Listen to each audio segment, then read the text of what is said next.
welcome, excuse me, welcome everyone to another episode of Real Men Being Men. Welcome to another episode of Real Men Being Men. Got a great broadcast lineup for you this evening, as we always do. You know, we do what we call four square conversation. We have four square conversations, and we have four different topics. We talk about them each one for 30 minutes. Sometimes we have what we call two squares. Sometimes we have what we call one square.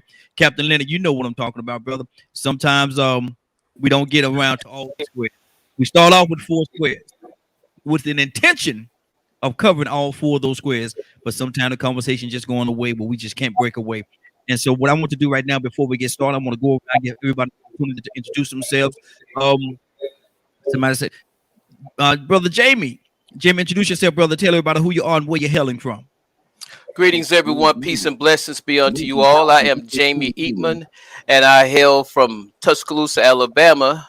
But right now, I happen to be in Fayetteville, Georgia, and I left out one important portion. Yes, you did. I am on the rise. Yes, you did. I want to wait a minute there, Jamie. Hold on, you changing up on me now. Don't change. You always got to say on the rise, brother. Don't leave that out. Captain Always. Leonard. Yes, sir. Yes, sir. Captain Leonard. Tell everybody who you are, brother, and where you're hailing from. Good evening. This is Leonard Jones, National Spokesperson for New Order National Human Rights Organization, calling from Covington, Georgia. Yes, sir. Yes, sir. And Don Carlos Sherrod, brother, tell everybody who you are and where you're hailing from. How's everybody tonight? I hope y'all can hear me well tonight. Yes. Got you good. Okay. All right. Well, I'm Don Sherrod. I live in Atlanta. I'm from Texas originally, and I'm a minister and also a musician and an actor. So I'm just glad to be here tonight with the brothers. That brother wearing a whole lot of hats. There. So yeah. We are amongst a family and we are amongst royalty. But I gotta ask this question. I gotta kick this thing off. We got a couple other brothers that's gonna come to me as well tonight. And let me get the phone number out here. It's 508-924. 3521 508-924-3521. That's the number. You could give us a call. We'd love to have your input on what we're going to talk about tonight. Don, I'm gonna start with you, sir. Don, you there? Make sure you're not frozen on me. There you go. I see you. Okay, good deal. Don, the first square, I'm gonna ask you this question, and you tackle it, and I know this is a different kind of question, so everybody gonna tackle this question from a totally different aspect, I think. And I told my wife when I talked about it, I said they're gonna tackle this thing from all kind of different angles. So I'm excited to see how y'all gonna do. Don, are you black enough?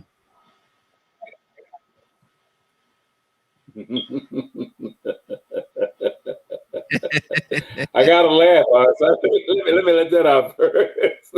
Am I black and well, I guess depends on who's making the announcement, who's making the analysis, who's doing the analysis of whether I'm black enough. As far as I'm concerned, I'm black enough. And I think the big question would be, what does that mean?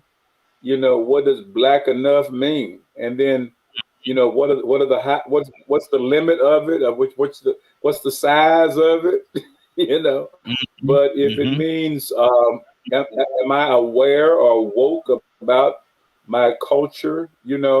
About my own manhood being oppressed and living in this world that I'm living in right now, understanding the surroundings, understanding the society, understanding all those kinds of things.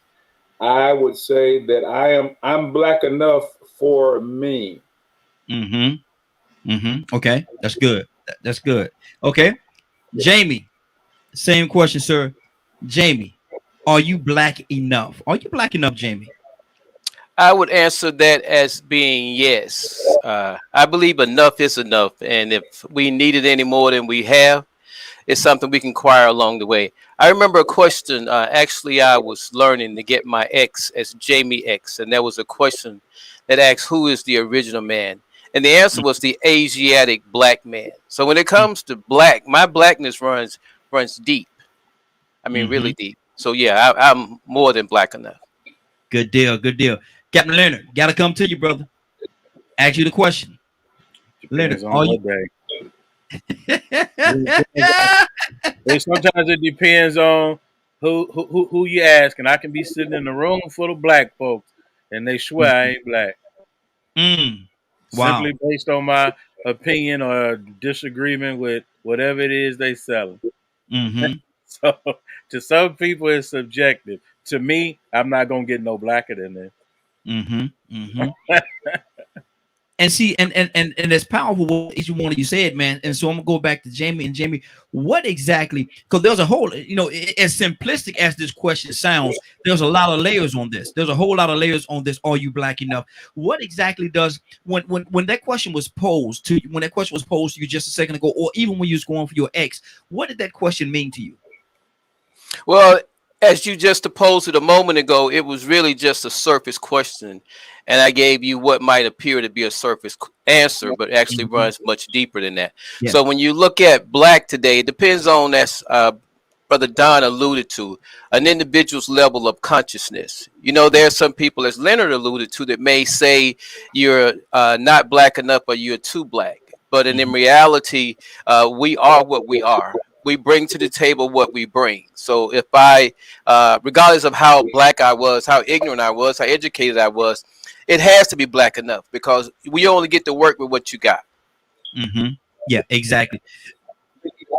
Excuse me. Now, Don, if somebody would have come to you, and I'm flipping it just a little bit while keeping it the same, someone would have come to you and say, "Well, Don, you black, and we know that you're black, but why you always talk so white?"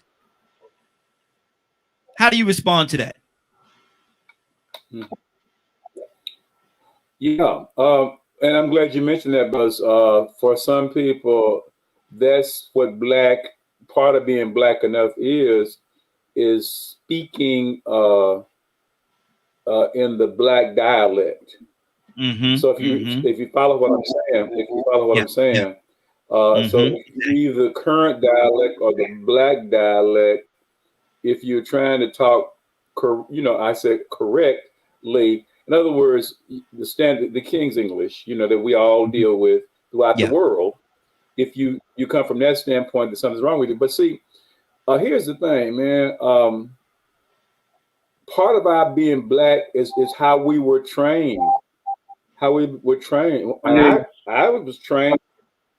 I was trained coming up to speak well. Mm-hmm. And I'm a teacher, and I want kids to speak well, and I want them to learn the King's English, and I want them to learn how to articulate and read what's going on, because that's essential. And I don't think that to say that you can have that, and then the way you speak does not determine whether you're black enough. I could have all kind of dialect, have all the hip language and everything, and be a cutthroat. You see what I'm saying? So it's and we all. And then here's the other thing. I heard one person say, and as you guys know, but blackness is not monolithic. It's not just one thing. We're not just one thing. We are many things. And I'm bringing my part of who I am, my heritage, where I'm from, the way I speak, the way I think. I'm bringing all of that to bear, as Brother Jamie said a minute ago, into whatever situation I'm in, and it's enough. And it's, what I think a lot of times what happens when people ask that question, it's almost like what are those? I have a little brain thing here.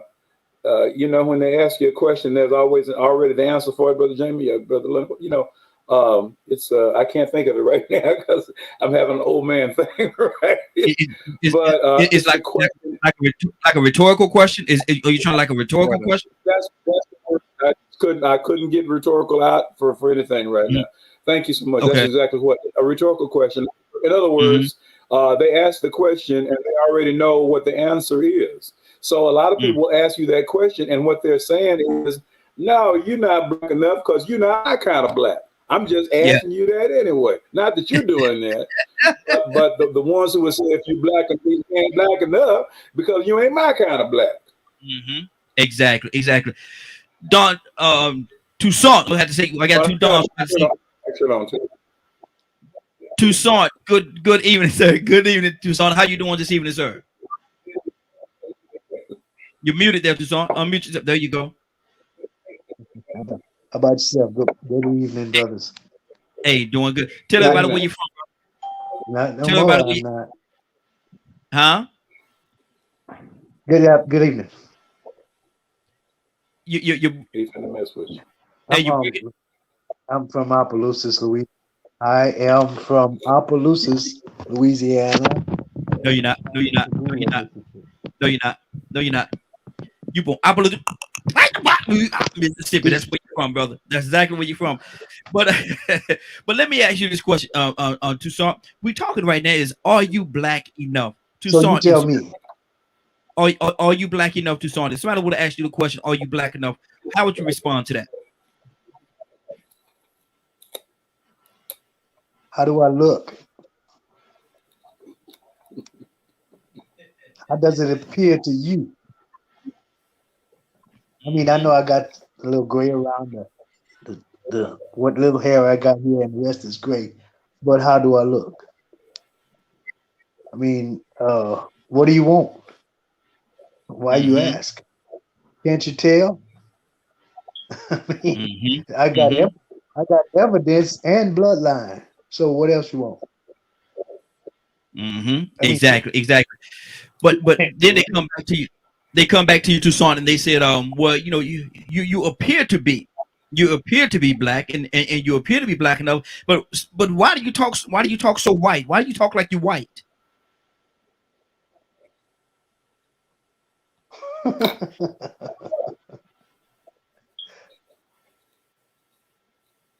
so Toussaint? what does that mean? I mean, what am I supposed to sound ignorant? That's what you mean, right?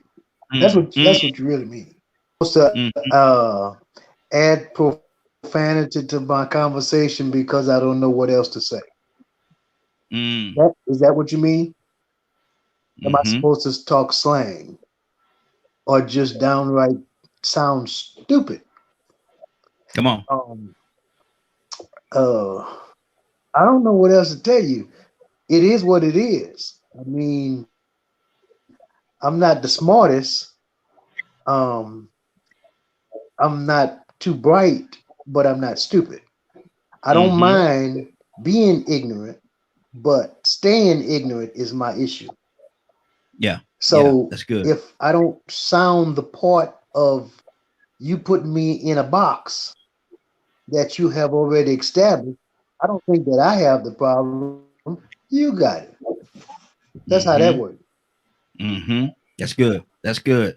Let me go to the You phone. I know, see Jamie shaking his head in because approval right there. Go ahead. we have a tendency to say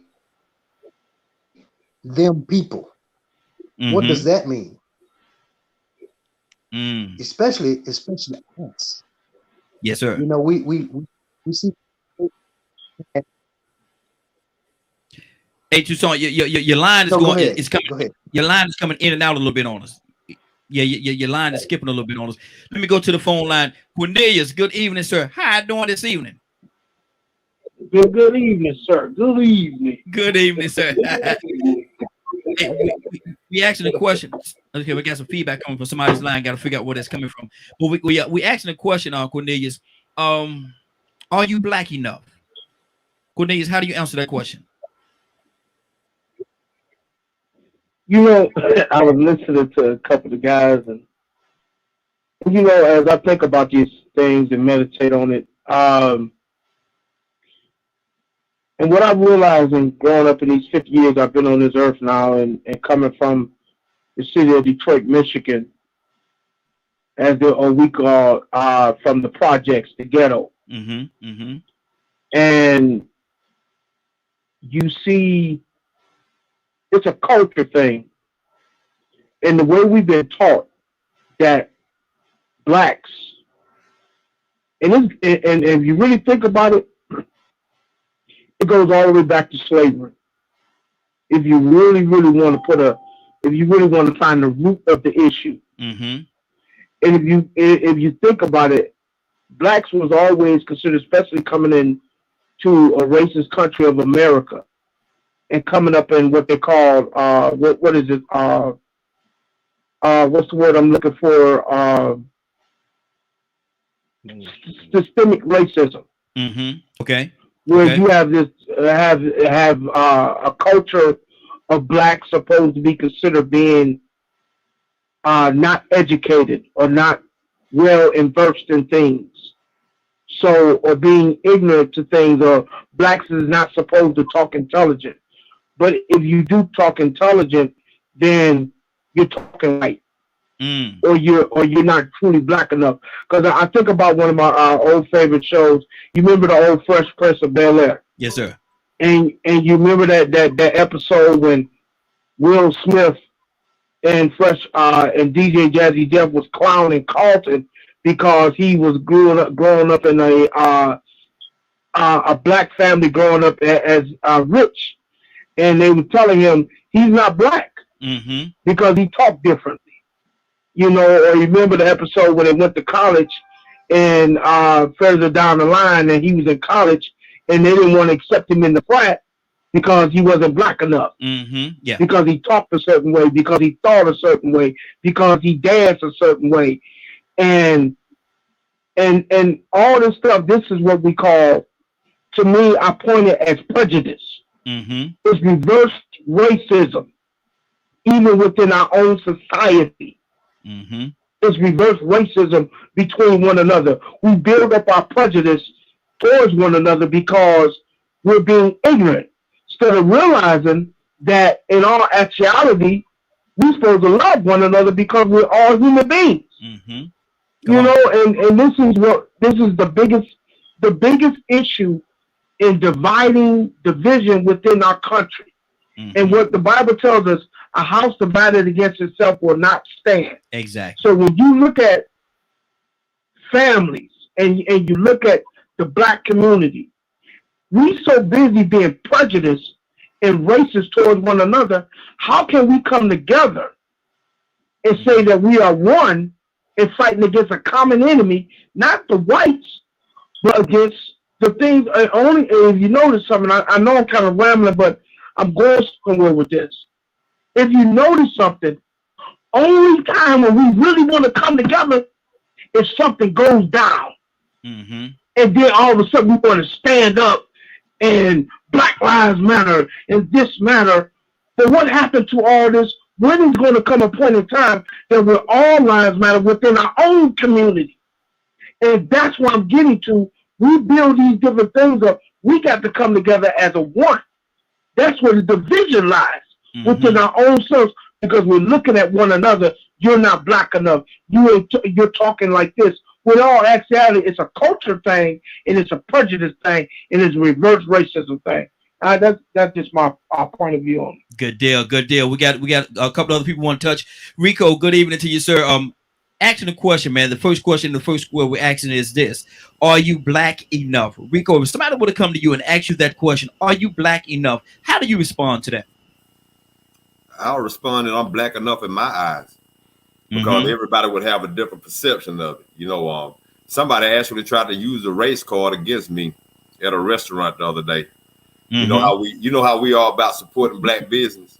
Yeah, exactly. Exactly. Somebody told me, you know, what the thing was I got a friend that I grew up with. He opened up a restaurant, and everybody was, you know, talking about it. It was the talk of the town, and a few people was unhappy with the service. So everybody was like, well, regardless of the service, you ain't got to come on Facebook and say that, you know, give it a bad review. And I'm like, well, you know, that's what critics do. You know what I'm saying? You're going to give a review of it. You're going to, if we don't do it, somebody else going to do it. When you look on the website, somebody going to give it some reviews. And it didn't have all good reviews, but most of the people were saying it was good. I finally went by that myself and saw that it really wasn't good. But the service was bad. Stuff just went sideways. I left and came back home, and I had to go back. They had my whole order wrong. And so when I went back, I was like, well, look, you know, I see you didn't cook me nothing fresh. You just gave me the stuff that I left here. I know you're going to give me something, you know, to compensate me for coming back down here. That woman said, it be our own people that set us back. Man, I like the lost it, man. You know how many people call me racist, man, and every time you turn around, Rico talking about black this. Now all of a sudden I'm bringing us down. I said, man, I died laughing, man.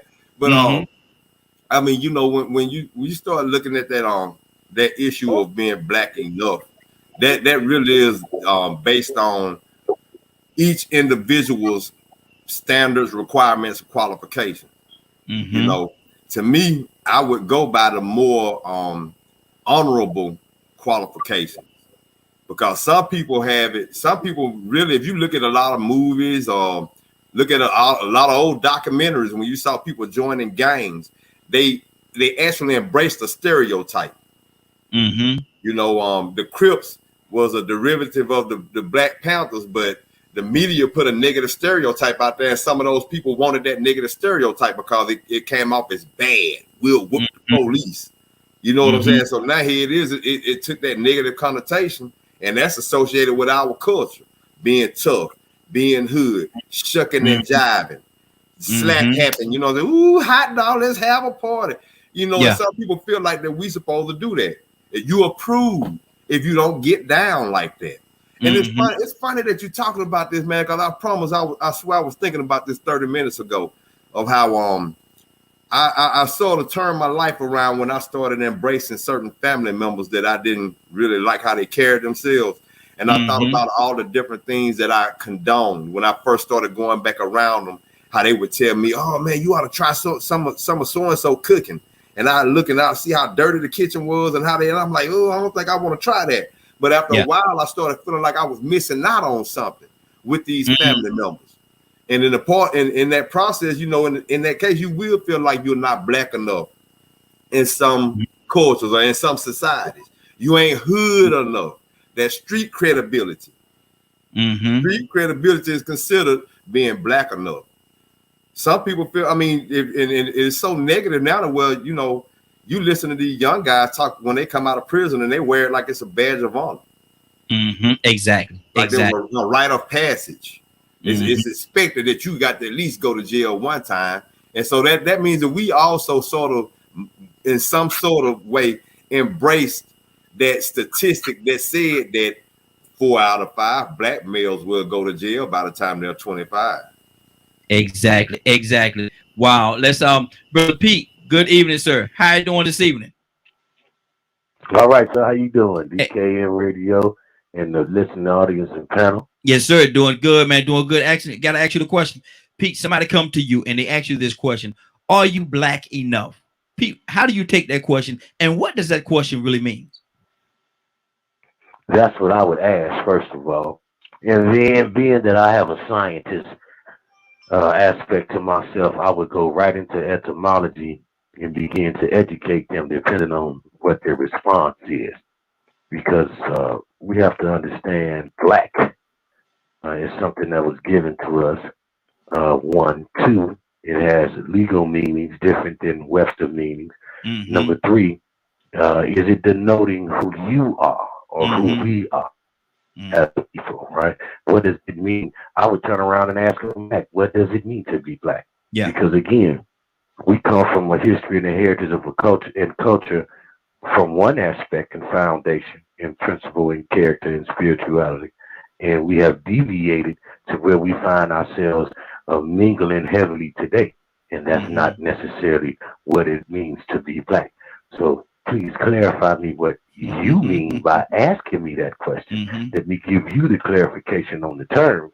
And then hopefully we can agree, or I will definitely, as a younger elder now, enlighten you on the science of the word, the definition, and the reality of the whole subject matter and foundation and meaning. Okay, we got to go back to understand who we are as a people. None of us walking around are actually the color black. So where you get this from? Exactly. If you don't understand pretty much everything that you think you know, you don't know, because what you've been taught, you've been educated, you've been indoctrinated through falsehood and lies. So then what you think you know, you don't. And you don't know enough to know that you don't know to know that you actually don't know. So you need to regroup. Come get your knowledge. That's why knowing yourself is so important. And then building your foundation up on the strength of who you are and where you come from. And knowing your lineage and your heritage and your cultural traditions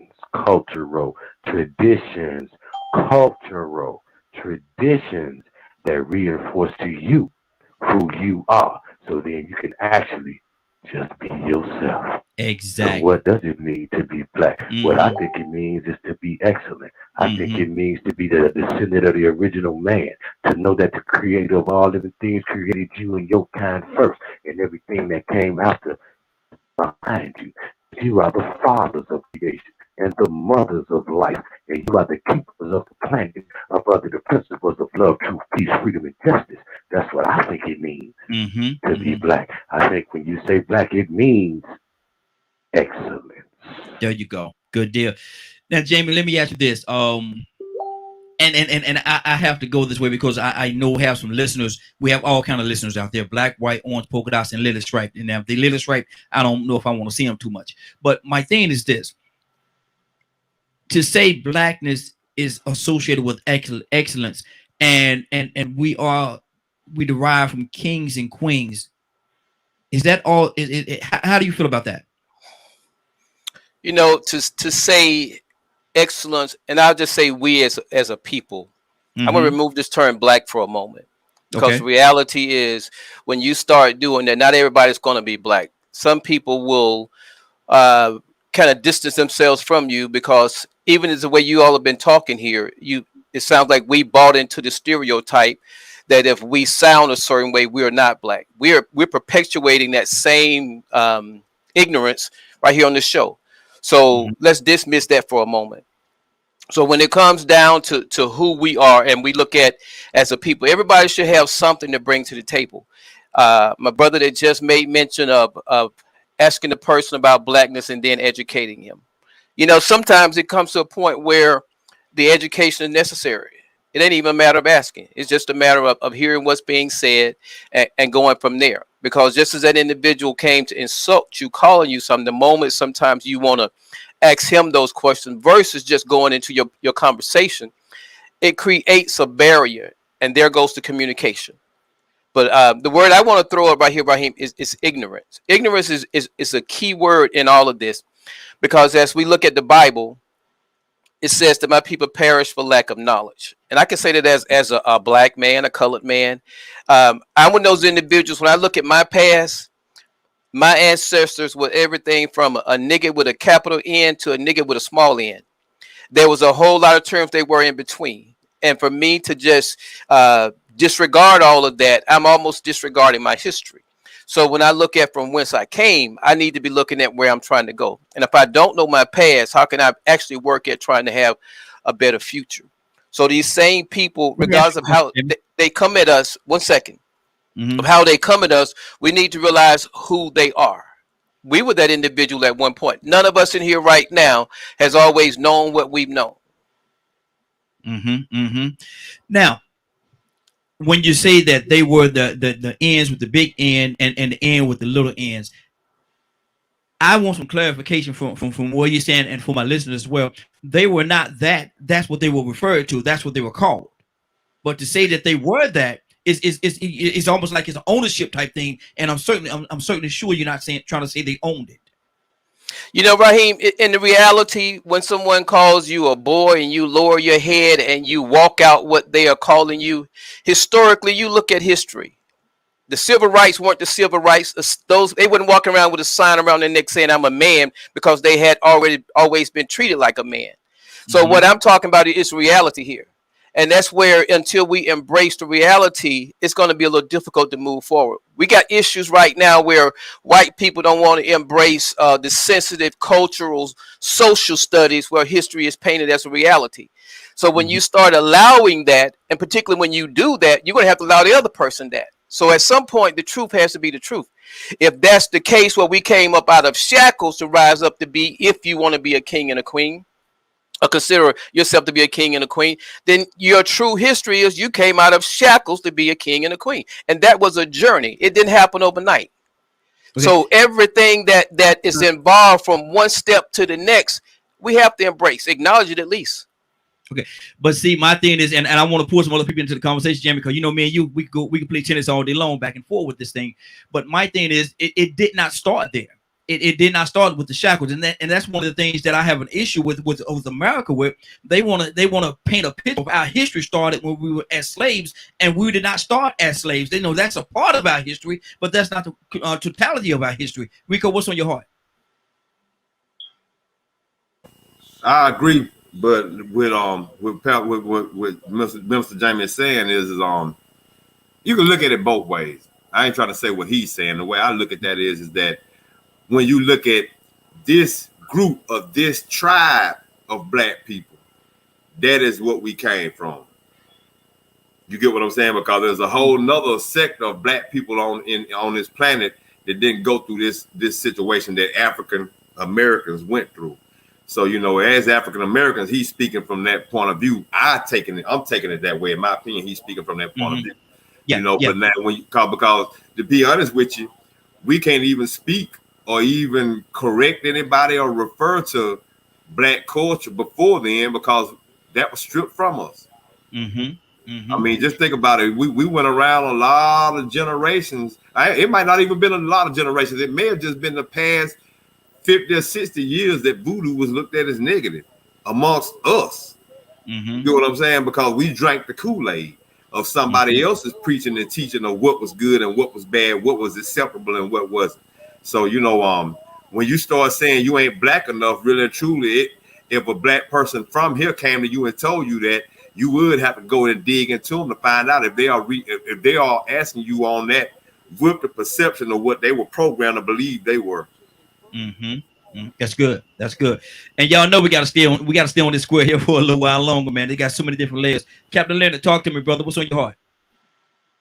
Well, you know, listening to the different comments is that, like I said before, it's extremely subjective.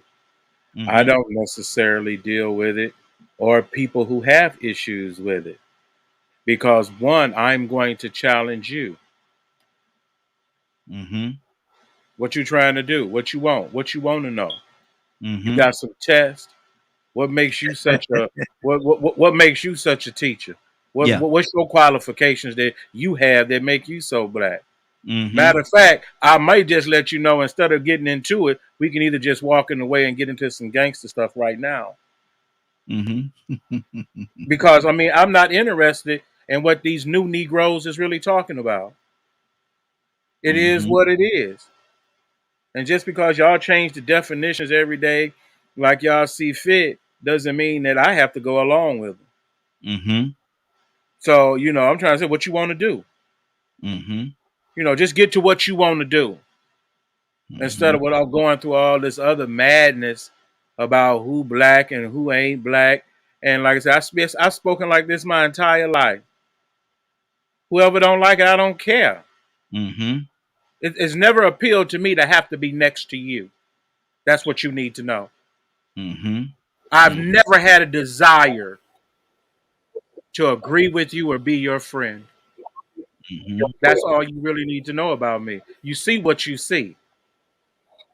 Now you can come over here and get into it if you want to, but you see what you see.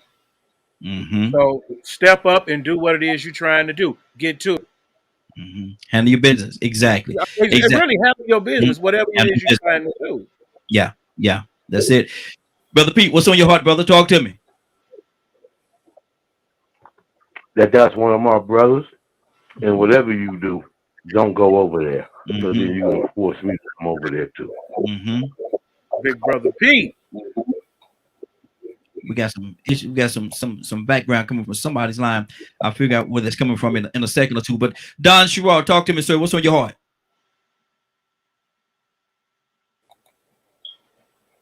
Well, I think what the brothers are saying is true. I know we're going a lot of different ways, but a lot of it has to do with the fact that we should all talk alike, think alike, do the same thing, live our lives the same way, and see. But that's who makes that definition, and somebody's trying to make that definition. I think that's kind of where we go back to. But I think what's more key than that is,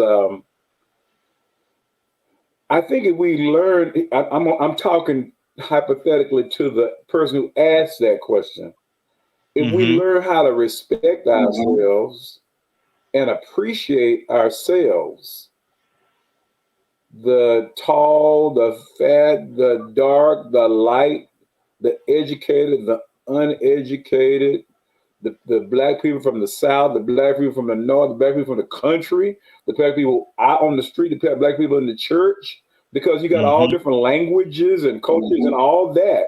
If we just learn how to accept the fact that, hey, this is what we are who we are, and I don't have to appreciate what you appreciate. I don't have to agree with what you agree with, and I can still be black.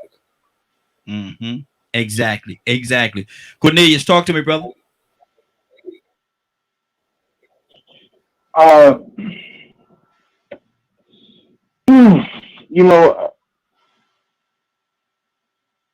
At the end of the day, man, when I think about these things and how, because one of the biggest things is to me is just being considerate of one another. I'm a person that always loved unity. I'm a person that always wanted for us to respect and honor each other as individuals on wherever we come from. We're not going to always agree. That's just keep it. It goes on. All of us, I believe, are black men on this line, but I know we ain't gonna always agree with one another. Absolutely, because of our different walks and different cultures of life. That's right. And what our different experiences are. But we're trying to come together on this platform that God has blessed you with to give different perspectives, and whoever listening may agree, they may not agree. One of my favorite shows is I watch First Take, Stephen A. Smith. I love their debate shows. But sometimes this thing on here can turn into a debate. Truth be told, let's just keep it 100. Yeah, and that was the reason why I stopped, because at one point in time it was I was more of on the Christian thing of talking about God, but we all got our different perspectives. So since we're going on these routes, I try not to go there. But I do see that where we as a black community, as black men, need to be considerate of one another and not judge one another. If we are talking about you're not black enough because why? Like Jamie said about being ignorant, we get on the lines of focusing on how a person talks or how a person acts. I mean, come on, what is that? And it got to the point to where I had to really start reading more to educate myself more so I can take out profanity out of my language and put your words to where I can go off on you without even cussing you out. Yeah. Which I've done that. And I thank God for the Holy Spirit, but it gave me wisdom enough to where I can check you without even using profanity. That's good. And that's the whole thing, that where we gotta respect one another and say, look, if that's how you feel, that's how you feel. Just like my brother just got to talking I forgot Leonard. And if that's how Leonard feels, that's how he feels. I'm not gonna look down on him. I'm not gonna be like, man, why you feel that way? No, that's on you. That's how you feel. All these different gentlemen, that's how you feel. I respect where you come from. I may not even disagree with it, but I'm gonna respect where you come from.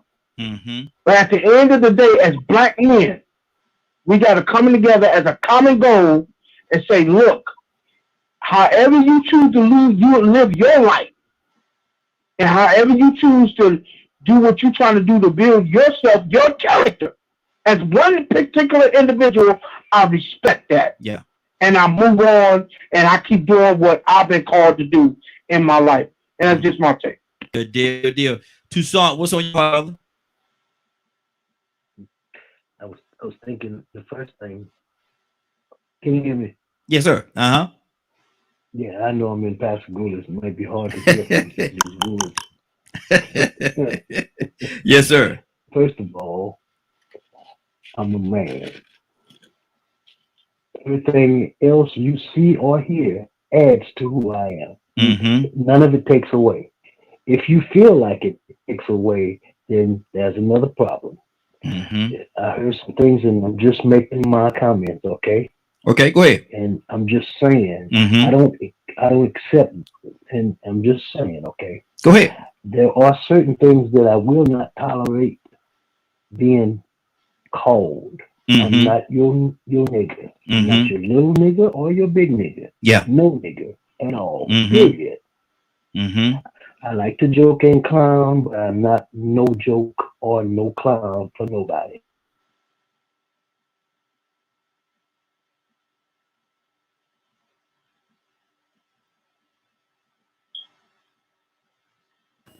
Raheem, we done lost Raheem, y'all. It's on us. We Oh, done yeah, lost the phone line too. he do look stuck, and my man Donald went clean out. Yeah, you know that's how I go when he gets stuck. The phone line shut down, man. You know, I like what you said earlier, Leonard. You know what I'm saying? And it's funny because I thought about this the other day. You know, when they was talking about they counseling all these people, Right. and they said that the black community is wanting to Netflix to counsel Dave Chappelle, and I was like, wait a minute, who is black community? Because they didn't ask me. I don't want to counsel him now. I'm trying to find out who is this speaking for me. I've been asking, well, who is they say? I ain't found they say yet. But now they talking about black community, and I'm like, wait a minute, this when was this meeting? Right. When did they come up with these guidelines of what's counseled and what's acceptable and what's not acceptable? But you know, just even hearing it, I remember when I first heard that you ain't black enough thing, I was like, wait a minute. Now I know I got this thing that I heard from white people that was telling me that it was something different about us. But now black people telling me that I ain't supposed to want to learn how to play the violin. I ain't supposed to want to be an astronaut. You know, it's something you can hear that all our lives. I'm pretty sure all of us have heard that. I know when I was young, I heard plenty of things that some people may have been interested in, and then they heard somebody else say, man, black folk don't do that. But it would be something that you could actually be excellent in. Now, what I'm happy to see is that you are seeing more people being diverse and saying, man, screw that. I'm not listening to that. Yes, I am going to play violin, and I'm going to play hip hop on this violin. And I'm going to play Beethoven. I'm seeing people that's more willing to want to go and be astronauts now. So you see the times changing now. Well, diversity is being more accepted. And that is pretty much the example that, you know, of what needs to happen. We need to be more accepting and understanding of the fact that we're going to be diverse, but at the same time, being that we are in a culture and society that has put us in the category that in an honorable way, we still got to be down for each other, because we know we still all have a common battle. We still have a common enemy. We still have a common situation that we go through, regardless of how different we may act. I like what you're saying, Brother Rico. But that common enemy, you know, when we look at all this diversity that we are talking about, a simple phrase from the Bible: a house divided against itself cannot stand. We need something to the point that's going to be acceptable that we can work toward. And then when we run into someone with these strong views like Leonard, we can hear that whether we accept it or not. You know, I remember a speech that Dr. King gave, and it took me a while to figure out. He was referencing that they were marching down the street and they were throwing bottles, but these weren't white people; these were black people. So regardless of how you try to get ahead, you have to keep your eyes on the prize. You know, when we start looking at our independence, we're 5 different people on the screen right now. But if we're going to work towards something and call it something black, which is the thing we have in common, we can't go in all 5 different views we have. That's why you have to come up with something that you're going to work toward. Leonard represents a national organization. That national organization has goals and objectives. It just can't do anything for everybody. It has specified what it does. And when we look at it from that perspective, then not everybody's thought is going to fit into everything that we should have as an objective.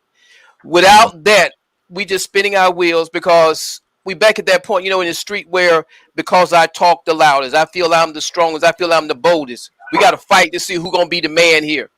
That's ignorance. When it comes down to doing something that's going to be progressive or move forward, you got to first know where forward is. And when you determine that, then we can move together. Lead, follow, or get the hell out of the way. Bottom line. Mm-hmm. Leonard? I agree with a lot that's being said as well. However, there are a lot of people, and I've always been a diverse type of individual. But the enemy of my enemy is my friend. Mm-hmm. But I refuse to agree and follow ignorant people. I don't care what you talk about. I don't care what your point of view or how black you are. I'm like Jesus said when they were asking, and when they had all these issues between these disciples. Mm-hmm. What is John's disciples preaching? Obviously, they're for us and our mission. Correct. So let's continue to do what we're doing. Mm-hmm. Because if they're not against us, then they must be for us. This whole notion of trying to prove who is who and what is what has never been really my thing at all. And I've never looked to fit in. I've never, that's why I've always been really solitary. I have the same friends I had when I was a little boy. And we can do and accomplish anything, but what we're not going to be is ignorant. Exactly. And we don't care if we the only 4 black boys that think the way we think. We not gonna let no white man nor no black man stop us from our mission and our objectives. I don't really care what you do. I got enough sense to know that everybody's house wasn't like my house. Mm-hmm. Everybody didn't believe what I believe. So we can come together and fight a common enemy and go our separate ways after that, as far as I'm concerned. Color ain't enough color is just not enough for me. That color is for white folks. That's why we got issues now with color. It's because of white folks. So you sitting here trying to fit into their social construct of what? I was never taught black was ugly. I was never taught that black was ignorant or anything of that nature. So I don't act like that. Yeah. I don't insist that you got to go to jail to prove something. And that was for ignorant Negroes in the street. Mm-hmm. That wasn't for nobody that had good sense. Mm-hmm. Why would you want to be that? See, that was never something I desired. I'm trying to figure out how productive could that be, Leonard. I mean, how I productive? don't understand. I mean, think about it. You locked up. Now I got your woman. Yeah. I got your block. Mm-hmm. I got it all now. Mm-hmm. Why are you trying to prove to somebody else how tough you are? Mm-hmm. It just never made sense to me. No, that doesn't. Let me give the number here. Let me get the number. Some people asking for the number. It's 508-924-3521. 508-924-3521. Give us a call. We love to hear from you. We love to have your input. We do what we call 4-square conversation, but we've actually been on this square almost an hour, and we may continue with it. It depends. I got 3 other squares that we can go to, but this is going so good, man. I may not want to go away from this. Rico, talk to me, brother. Then we're gonna go to the phone line. I know we got another caller. Hold on. We're coming to you in just a second. I was really just thinking about, how I ain't gonna even say the flip side of this, because it's really the same thing. It's the same as when people come back and say that you're acting white. Yeah. What is acting white? When you are being orderly, when you're being respectful. I mean, like I said, I saw so many instances when I was coming up. It baffled me when I heard that you needed to do this because this is what black people do, and that's a dysfunctional thought process, because you're putting yourself in the box. Mm-hmm. You get what I'm saying? You're pretty much saying, okay, for you to be accepted in our community, you got to be able to run and fast and jump high, and at the same time, you got to be able to act the fool. Mm-hmm. You know what I'm saying? I mean, and I've never been with that, because I saw myself. At times, you know what? When I was young, I did fall into that foolish crowd. I take that back. Every time I did when I was young, I fell into that foolish crowd that would put on that show and be that everything that a white person said negative about a black person, I did it. And then I realized, you know what, man? I got to get away from these people. I see the influence now. I started embracing that mindset. I started accepting that as, that's the way we're supposed to act. Well, yeah, this is what I'm at. And when I go to the school, I want these white folks to fear me. Mm-hmm. I want them to think, ooh, man, that's a rude, little mean, little black dude right there. Yeah, yeah. But then in the back of my mind, I'm like, man, that ain't fitting because I'm still wanting to prove to them that I'm just as intelligent as these people that they're saying are smart. And being that I was going to a majority white school, I was killing myself. You know, I say all the time, sometimes we participate in behaviors, not realizing how demoralizing it is to us. Mm-hmm. And I was killing myself because I could never be respected as the intelligent people or with the intelligent group of people because I chose to act a fool to fit in with the narrative of what black folks was expected to act like. Mm-hmm. And so it was sort of offending me when I would outscore these white people. When they put a bonus question on a test and then nobody in the whole school, in that whole class passed it but me. And I knew I had it right. They would be surprised. And I was like, well, why are they surprised? But then I had to think about the time that I acted like the class clown. I had to think about the time I was sitting out in the hallway for being disruptive, the rule breaker, the rebel. And there was a time, Rico, that you told the story. There was a time where you was taking, I think you said it was a spelling test. First grade, man, first grade. And see, I went to school early. I was the youngest person in my class. So everybody in my class was either a year older than me or 2 years older than me because a couple of them had failed. So I was already younger than everybody, easily influenced, and was passing the spelling test every week. But my friends seemed like they was having more fun sitting over there, not standing up there in the middle of the class. And see, I was sort of shy to a certain extent. You know, you get a little recognition, you get a little nervous. So this week, you know, we were on the F words, and I decided I was going to spell the word wrong on purpose. I knew how to spell from. I know how to spell from all day long. But when it came to me, I said F-O-R-M. Then I just went to laughing and dove over there in the chair like a fool, like the rest of them. And I felt so bad. That I didn't know how to describe it back then, but as I got older, I realized I dumbed myself down. Yeah, yeah. You know what I'm saying? And so, and from that point forward, I always caught myself when I was doing stuff like that. I was like, don't do that. You're disrespecting yourself. You are lowering your own standards. And so, you know, that's when, you know, because I am big on character and I'm big on respect and intelligence. So, you know, I had to make a choice. And that's why I was saying that earlier, we can come together, even coming from these different backgrounds. We still can understand that we should have one common agenda, and that is self-preservation of our people that came from the ancestors of those people that came out those shackles. Exactly. Because we still got that same common history. You know, so when you start talking about being black enough, if you want to say that ain't black, you know, maybe they should change the word to, hey, man, that ain't the way people that came over here from that situation should act. Good deal. We got another caller. Caller, what's your name? Where you calling from? That's good, Rico. Appreciate you, brother.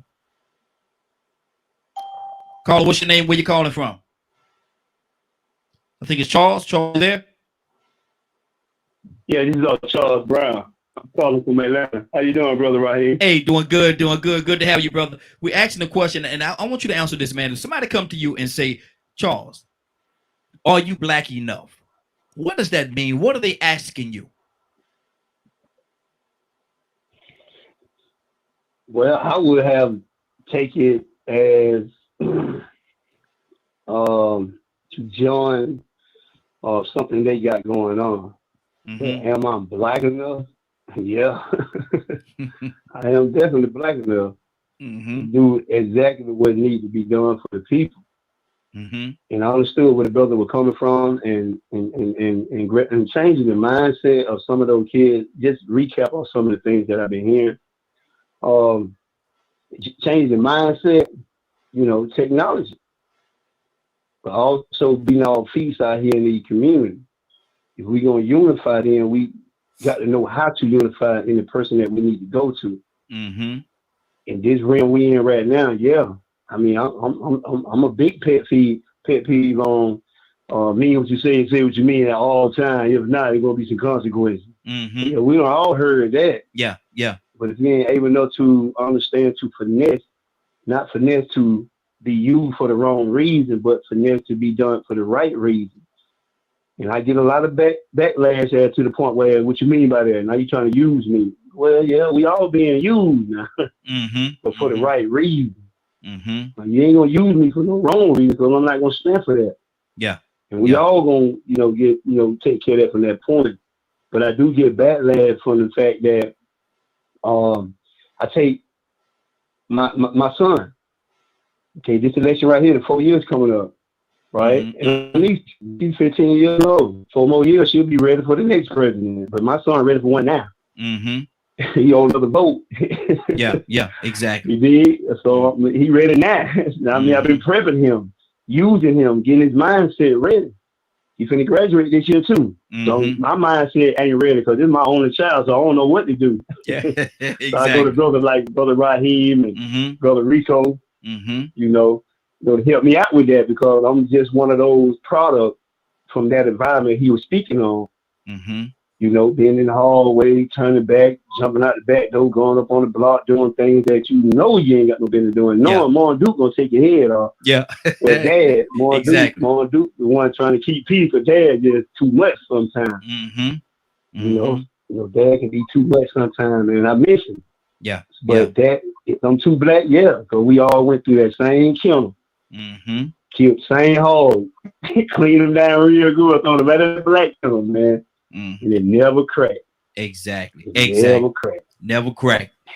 Brother Pete, what's on your heart? Exactly. Brother Pete, what's on your heart, brother? Now, see, that's an excellent example. Our brother Charles. Charles is obviously from the deep South, bare dirt, no road South. You hear his accent? Brother, highly intelligent though. Yes, sir.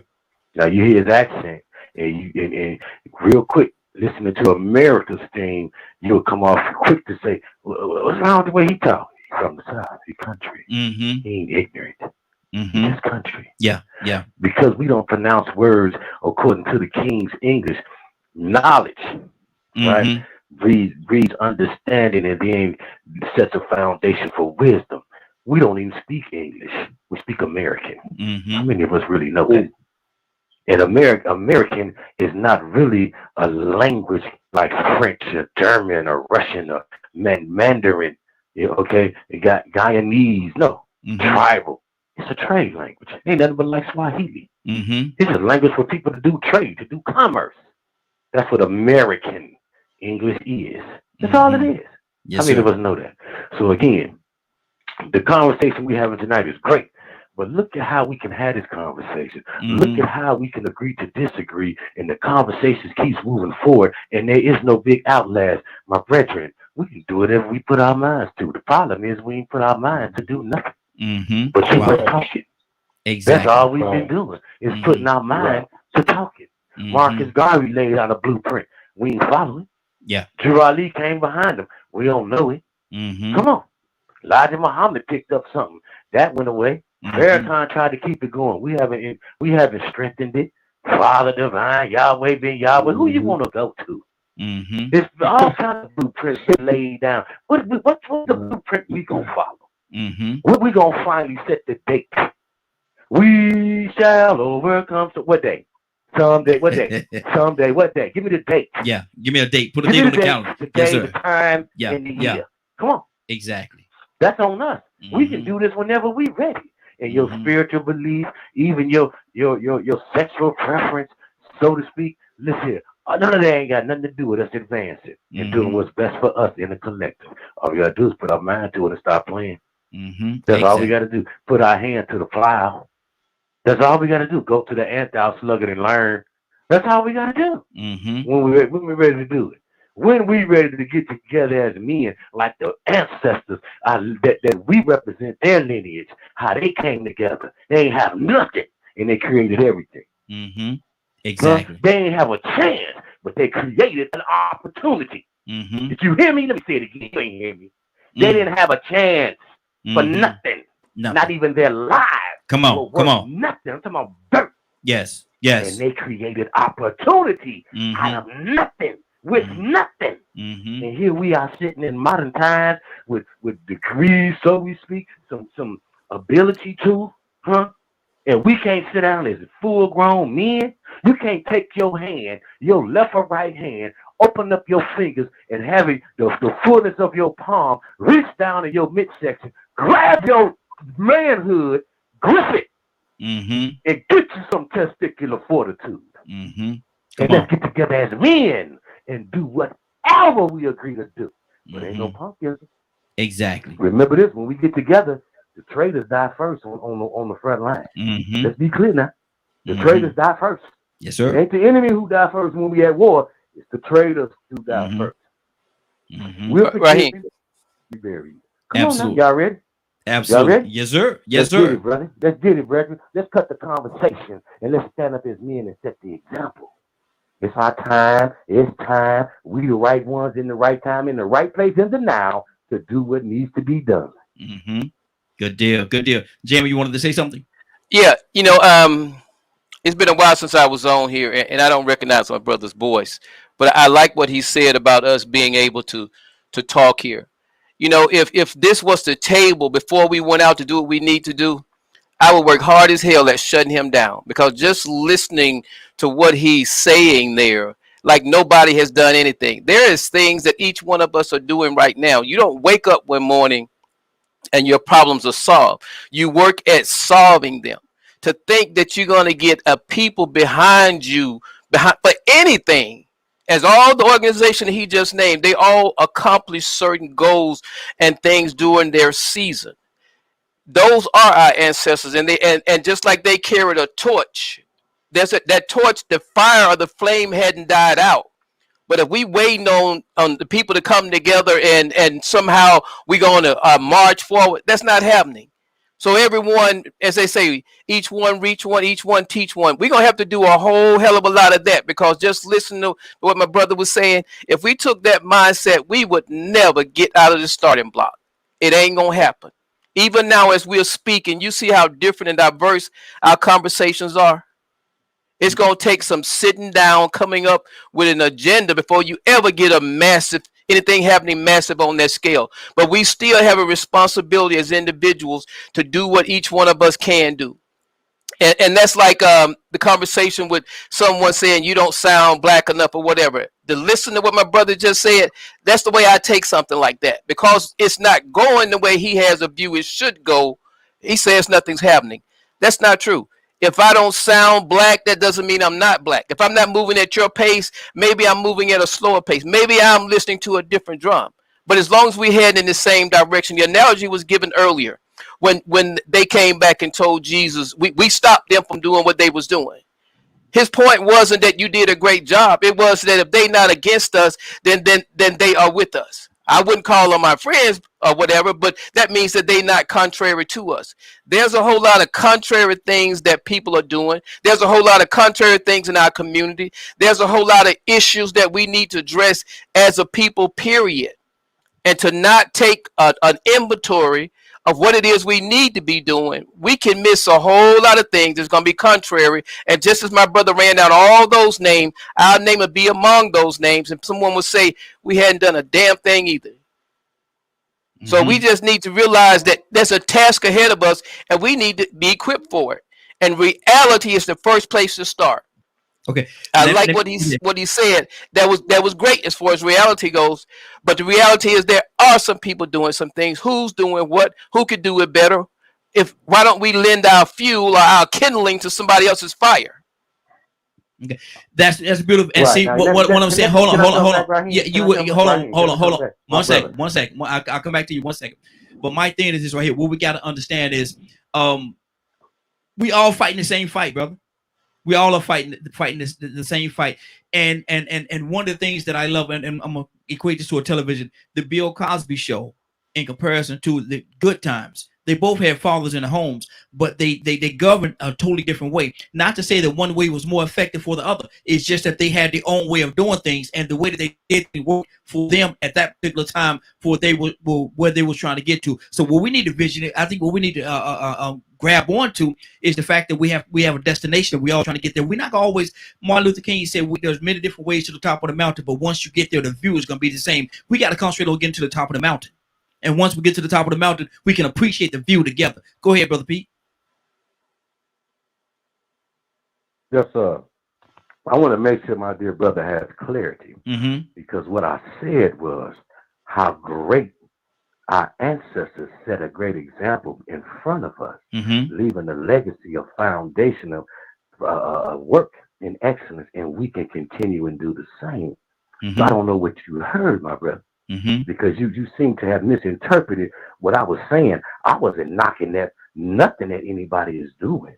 I'm encouraging us to do all of it that we need to do, and we Mm-hmm. have the ability to do it.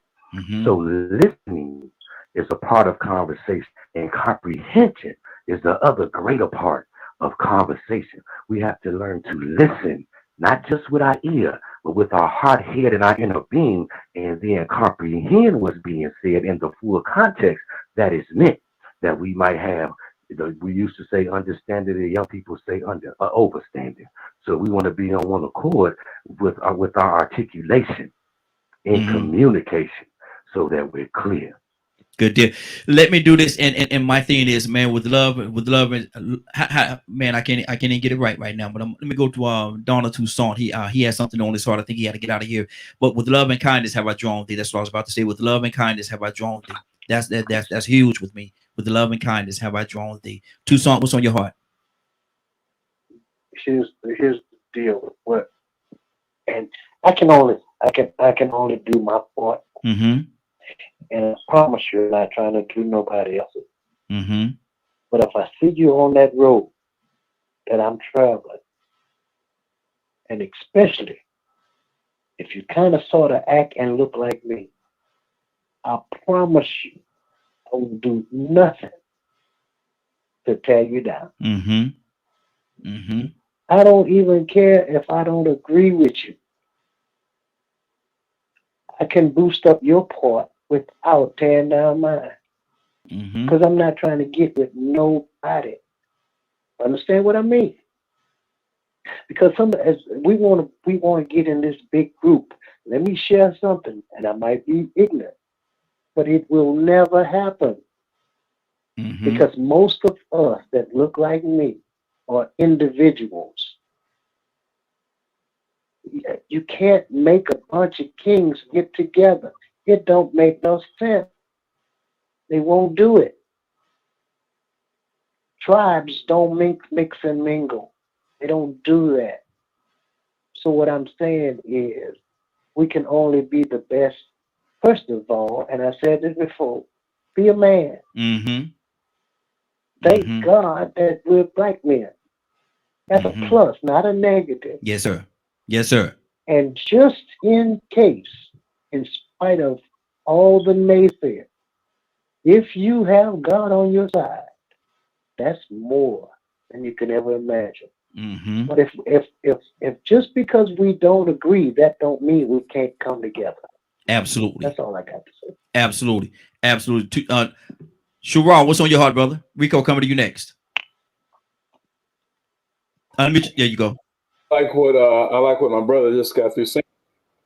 I like what my brother just got through saying. I was also thinking about. I'm going back just a little bit, but I want to talk about on the same line the our great leaders did not categorize and characterize different kinds of people, different kinds of black people. Our greatest leaders.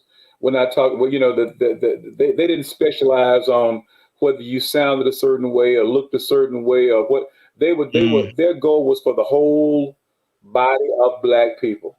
Yeah. If there is a goal, and their goal was equality, right to vote, equal opportunity housing and all this kind of stuff, that they're just trying to help us to be, to go for all of us. And so I think people who ask those questions about being black enough should take from these people and say that everybody was black enough. That's not the issue. We're not going around defining who we are from our blackness. We're defining Mm-hmm. who we are with our goal, where we're going. Right. Right. Right. Mm-hmm. And I think that's one of the most important things right there. You see, we define where we are from go. Also, one other thing is that, as you think about, we had a national agenda at that time, and I think for us to even I really believe that we're going to have a national agenda that is spearheaded by one person or whatever. I don't think that's going to happen again in our country. But I don't think maybe that wasn't the whole purpose of it all. The purpose was maybe just to develop a platform so that other agendas that are positive can take place. That if each one of us can reign in whatever our space is, we reign in our space. And with what we want to do to help our people, then we can appreciate each other. We can encourage, like Toussaint said, we can encourage one another. I'm not going to get in your way, but I'm not going to try to be you. You got to be, and you know, it's almost like evangelism. It's like God knows who I am going to have a really positive influence with more than somebody else. Who you are, Raheem, Jamie, Leonard, you know, all the guys listening right now, we all are different, and God uses who we are and what we are and all of what we are to be what we need to be. So if we take from this and not being destitute or hurt because we can't establish a national agenda, but understand if we can just find our space and reign in that to help promote our folks, then I think we're on the right track. Absolutely. Rico, and he said something that Don said something that there can't be just one leader. There can't be one individual that's going to lead the whole all black people, because you're going to have some pushback, and you're going to have some individual that's going to be when something is said, they're going to go amongst other people and they're going to say that Ian don't speak for me. He ain't speaking for me. And it's going to be all kind of little stuff that's going to happen along the course. You can't have one individual to speak for the whole everybody. I don't think that's going to be. I don't think that's reality. What do you say to that? I think you can, to a certain extent, like Jesus did. Jesus, you know what I'm saying, he spoke for everybody. You know, it's just a few people that wasn't for him, and now all of a sudden those same people are for him now. But it's crazy that this comes up, because I think about that all the time, man. Marcus Garvey, he had the whole game plan laid out for the unity of all black people. And this day, right now, we do have a few people that's that has they sort of have a platform to be able to do that, like Umar Johnson, but he has so many other issues going on that is keeping people divided. I think the last opportunity we had for that one black messiah was Tupac. I think he was the last person that we had, because he had everybody's ear. See, a person with a voice like Martin Luther King, he moved people around the world. He was so powerful that even the people in America that didn't want to say he speak for me, but said that he didn't speak for them, sooner or later he started speaking for them, because he was just like with Jesus. The truth is going to touch you regardless. Somewhere down the road, if it's right, it's going to touch you. You ain't going to be able to deny it. But right now, you have so many different people, these same leaders, that's dealing with that ego thing, that these same black people, these same black men, they beefing with each other. They can't even compliment each other without somebody saying, I said that first. He going back saying the same thing I said. Now y'all listening to him, but when I said it 4 years ago, and we all want to be heard. We all want to be important. I mean, it's just so it's like the values, the goals. Back then, like Mr. Shiro said, in the past, people had a different goal. They have different values. It was a standard and an expectation that everybody had. And I'm gonna be honest with you, when I was so young, I used to look at those black and white pictures, man, of men with their belts up, standing proud, straight up, sometimes with suits on. I would see black men and black women that went to these segregated black schools, all dressed in the best way possible. And little by little, over time, I started seeing that pride and that standard of excellence just leave. It started now the trend was it started turning into being cool, being successful, being popular, being famous. But at one point in time, it didn't matter if you was popular. It mattered if you were being excellent, if you were having some type of honor about yourself, if you were carrying yourself respectfully, that was, to me, that was, from what I perceived, that was the most expectation from black people, because black people all knew that they were in the same fight, which was segregation, which was the fight for civil rights, which was Jim Crow. Now we have this deception and this delusion that racism is gone and we don't have to fight that. So people started focusing on other things. They started valuing other things. They stopped valuing family. They started valuing success. Then now you can have success with a family, but they started seeking material success.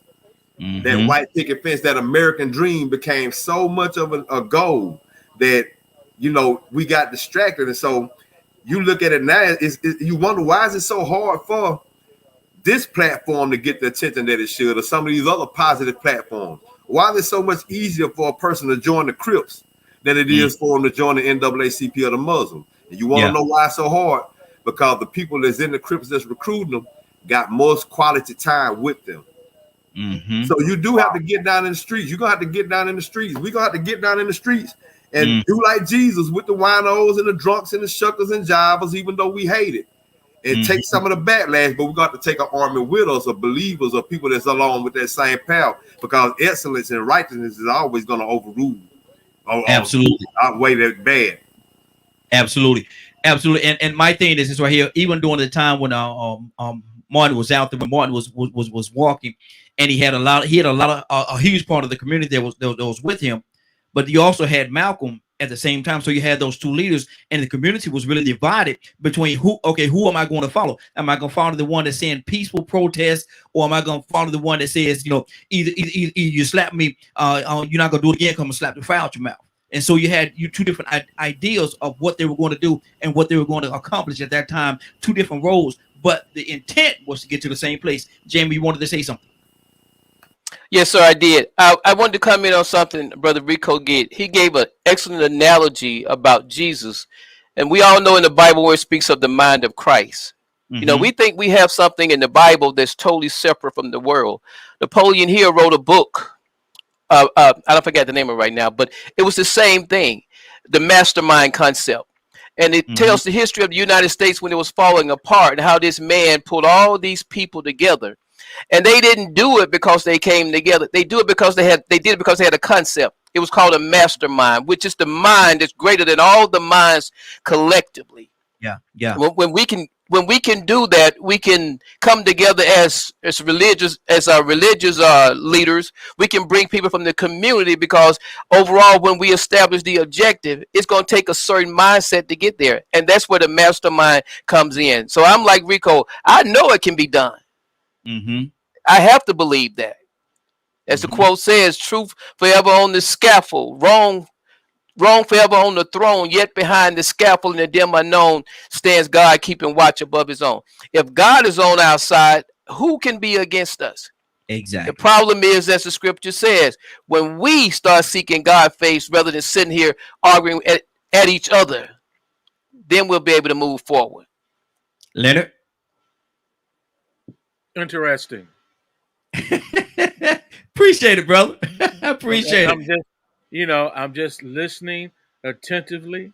Like I say, I always want to hear what other people have to offer in this particular situation, because I don't even entertain meetings or anything anymore really related to some subjects. I can be president of whatever. It don't even matter to me. That's just a position. I show up to places to get work done, not argue about it, not to go back and forth about it. I don't care if I'm on sandwiches, on making sandwiches. I'm going to be the best sandwich maker there. Yes, it sir. don't matter to me. But what I am not, I don't do. I don't wait on other Negroes to do nothing. I don't. So y'all can have that meeting with other people. What you have to understand is the majority of this army has moved forward.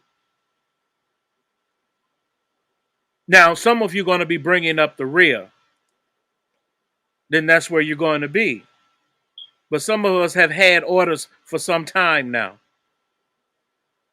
and we're on a mission to get things done. When you join the fight is your choice.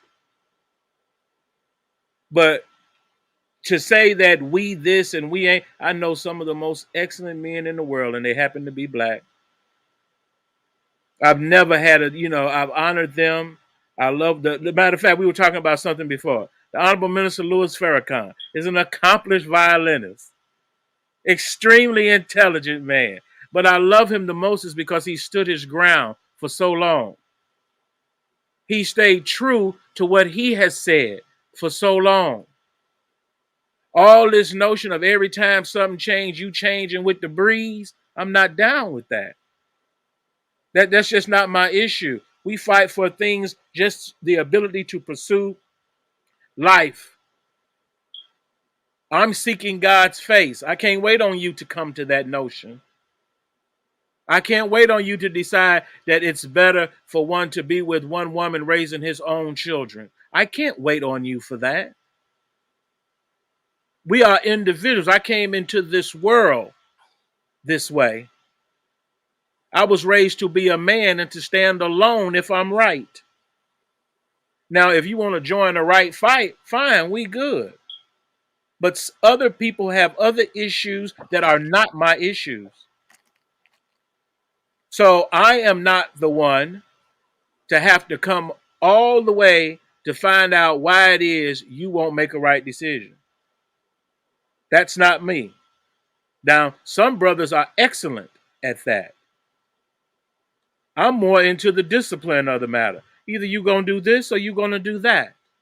Choose this day who you will serve. I'm not looking for no master. I'm not looking for somebody to follow.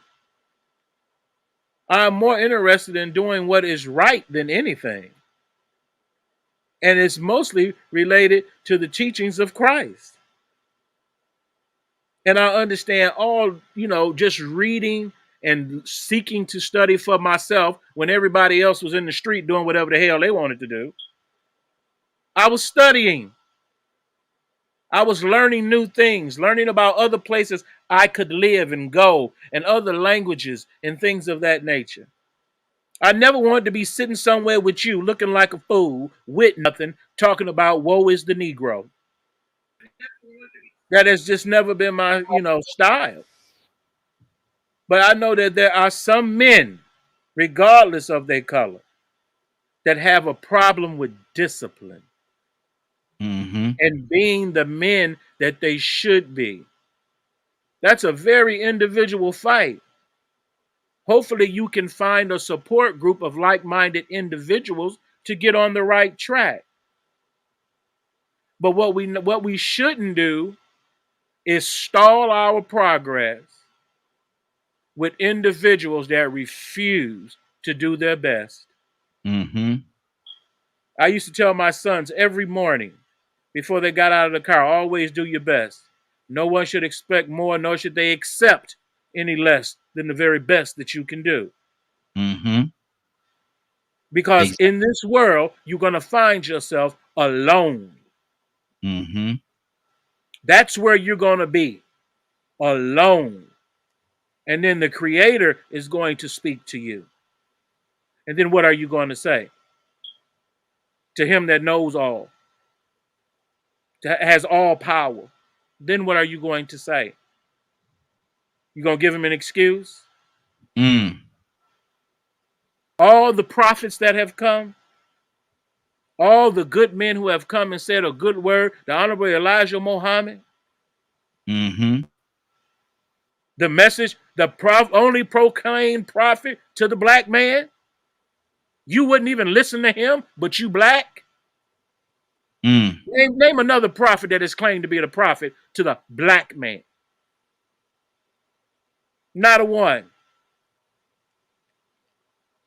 Try him first if that makes you feel better. But you will find out that there are a lot of good black men doing good things. The point is, you can't always count on the man next to you to do the same thing. Exactly. Jamie? Yeah, Raheem. Yeah. As I listen to Brother Leonard, and his views are very valid because he's speaking his heart. And if you think about everything that's being said here, we should see both the challenge and the reality. Because as Leonard spoke his heart there, nothing he said was collective. I like what he said because he's committed. He's telling you about his values. He's telling you how he came by them. And he's telling you what his reality is. But because of those strong values, I'm sure that there's nothing he wouldn't lend to a cause that he saw fit to give to. And everything that we voice, even the brother who made the comment about maybe I misunderstood him. He's correct. Communication is the process. Maybe he didn't communicate, but the bottom line would be if we were in a meeting and that exchange took place before we left, we both be on the same page. And that's what's necessary. We all bring something. So the important part of it is to know what it is. At the end of the day, when Leonard stepped down from the mic and the next person steps up, they may say something is night and day. But that's what I love about these type meetings, or when people come together to come up with an agenda. I take pride in meetings like that because I'm going to come at you with everything I got. Because I know if I bring everything I got before we leave that meeting, whatever we walk out of there with, it will have at least my contribution. I would love to have Leonard there when we discussing that because he's going to tell you like it is. And he's going to point out the things that we may miss because we so focused on this. Everybody brings something important, but it has to be realistic. It has to be truth. And the truth, as the Bible says, the truth is what's going to make us free. It'll free us up from our individuality to whatever little collective we can be. We can march forward with that, knowing that at my right is Leonard. At my left is Rico. Regardless of what we think, I know where we're going. I know what we're doing. And I know how strong they feel about what they believe. Therefore, I'm comfortable with them brothers on my side because I know those that label among you. And that's where communication comes in at. Exactly. Rico, Don, come to you next. I was glad he went back there too, because when Pete came back and cleared that up, that was a real prime example of what has to happen if we all to get on the same page, because eventually Martin Luther King and Malcolm X did come to the table together. Yes, they did. I think eventually both of them realized that they had to get out of their own boxes because they realized that it was a need for both. It was going to be a need for peace and it was going to be a need for some violence because it was going to be some Dylan Roofs going to come up in there. You might need to Dylan Roof him before he Dylan Roofed you. And he's just supposed to sit there and just wait on the Lord to save you on that one. You know what I'm saying? You're going to have to do something. You know what I'm saying? Because this the devil coming up in here trying to do you. The same devil that we all, Malcolm and Martin, is fighting. So I realized I said that about Marcus Garvey earlier and Elijah Muhammad and Louis Farrakhan. They have a structure. They have structure to where different people can come together and still understand that we might be saying the different things, but we still have one common desire, and that is to be respected and have the right to live a full life as a black human being, man or woman. We still got the same desire. You get what I'm saying? So when that gets understood, then you do something like Marcus Garvey did, and you create a constitution, and you create a certain rule, a certain set of guidelines, and then you can also go and modify them as you move along, because somebody always might come along with something that's very valuable that you forgot about. It might be a Leonard, it might be a Peter. Man, I didn't think about that. Let me put that in there too. That needs to be part of our requirement of excellence as a people. So there's I was glad because clarity is very much something that has to happen. And when you're sitting down with logical, intelligent people, you can get clarity. You don't leave all mad and fussing and divided. And like I said, I see that now with the people that have the platforms, all the people that got the platform, some of them saying the same thing and they don't even affiliate with each other. They got a whole different sect of people. So that one mastermind, you remember I say all the time, man, you have to mind screw people into doing something right sometime, man. Sometimes you have masterminds like an Elon Musk, visionaries, somebody that's gonna come along with a message and a view that everybody hasn't thought of, but it's gonna be such a whirlwind. is gonna take off like hip hop. Mhm. See, hip hop was actually the point. That was our opportunity right there. But we Mhm. didn't realize just how strong it was. But if you just look at the psychology of how it worked, somebody that has a vision and a mastermind is gonna come back and say, well, you know what, I'm fixing to manipulate these people again because now I got something brand new, but it's actually something valuable that benefits mankind. And I'm gonna make everybody love it. And the people that run the show that know that this is a danger, that's gonna try to strike it down or gonna try to infiltrate it later on, it's gonna be too late for them to catch on to it. So yeah, this is huge, man. You know, this is an awesome conversation, man. Yes, This sir. is awesome, Yes, you sir. know, but like it's big. It's also some, like I said, it's a reality check. We have to realize that sometimes you're gonna get people from different walks of life. Some a little vigilant, some a little revolutionary, but it's gonna take a little bit of all that, because a little bit of all that, now a whole lot of all that got us in this situation. And when you want to talk about an eye for an eye, you better put on some glasses. Get you some good context. Don Shore, yeah, exactly. Shore, what's on your heart, brother? Don, you frozen down there? There you go. Well, you know, I was just, I'm here. I'm listening. And, you know, I think that that unity can take place, but it has to be in the context of respect and acceptance. If you come to the common goal, a common goal for the common good, if we know that that's what we all are thinking about, then there's the place for dialogue and respect, and you know, I think that's so very, even as we're talking tonight, we're feeling, you know, some of those same kinds of things. It tends to give us a little hope for the future. Now, is that to say that we are going to do that's going to come out of this group? But I guess maybe, you know, we can pray and we can hope that it will come out of somewhere.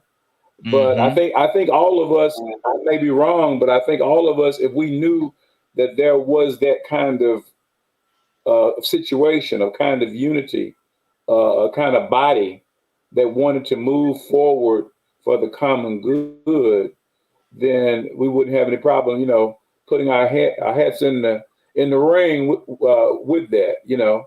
And so I you know, I think the discussion is very very good. It's very, very helpful tonight. So it's very good. Absolutely. Powerful Appreciate you. discussion. Yeah. Yes, sir. To God be the glory. Leonard, as a community, do you think we're all willing? Depends on the community. I participate in a lot of willing communities. You know, just thinking about it, for instance, even meeting with when we were doing the local organizing committees for the Million Man March, lots of different Black folks from different places and different backgrounds and different organizations came together to do just that, to support the Million Man March. I mean, when people do what it is they say they're going to do and take responsibility, that's how things work. You know, it's not as difficult as people think. However, I used to tell people I'm not into this romance that many of you have with being Black. I am Black. Everything I do is Black. So I'm not into it like I just found out I was Black yesterday. That I'm just who I am. It's people who have a problem with me being Black that's the issue. Yeah. It's not a problem for me. It's a problem for somebody else. So we come together to do those things like human rights organization. That's our mission, our objection, to fight for those on that field of human rights, to support communities, to support people doing the best that they can, to support law enforcement agencies that want to develop relationships with the public and restore that relationship. We do all sorts of things to help people to work together. We don't have to sit around and have certain discussions. for the very simple fact that we have a mission and an objective. And once I have bought into that mission and objective, that is what I am about. Mm-hmm. I got mine. I'm going to do my half. Is you going to do your part? Because that's all I need to know. Mm-hmm. I don't need no history about you being black and all that, none of that. Mm-hmm. It's time to go to work. What's your station? Mm-hmm. What's your station? What you going to be doing? I'm going to be over here doing this. Okay, as long as you're doing that and I'm doing this, boom, we moving. Mm-hmm.